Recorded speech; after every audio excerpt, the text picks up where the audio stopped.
গভীর এক ম্যাজিক্যাল বনে বাস করত এক ছোট্ট জোনাকি। নাম তার মিতু। সে তার নিজের আলোকেই ভয় পেত। অন্য জোনাকিরা যখন আনন্দে আলো ছড়িয়ে খেলতো, মিতু তখন একা একাই বসে থাকতো। হঠাৎ সে দেখলো এক ছোট্ট লেডিবাগ কাঁদছে।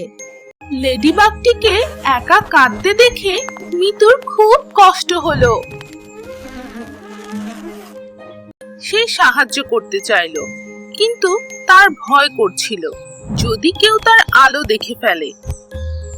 মনে রেখো মিতু, তোমার এই আলোটা ভয় পাওয়ার জন্য নয়, অন্যকে পথ দেখানোর জন্য। মায়ের কথা মনে পড়তেই মিতুর সব ভয় দূর হয়ে গেল। সে সাহায্য করতে ছোট্ট লেডিবাগটির দিকে উড়ে গেল।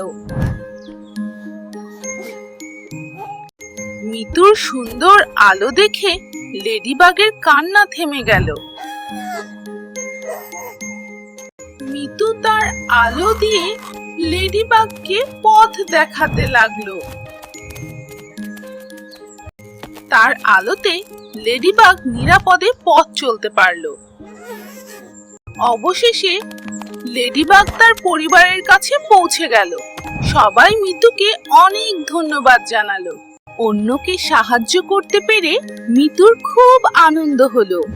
সে আর তার আলোকে ভয় পায় না, কারণ সে বুঝে গিয়েছিল নিজের গুণকে ভয় পেতে নেই, বরং তা দিয়ে সবার উপকার করতে হয়।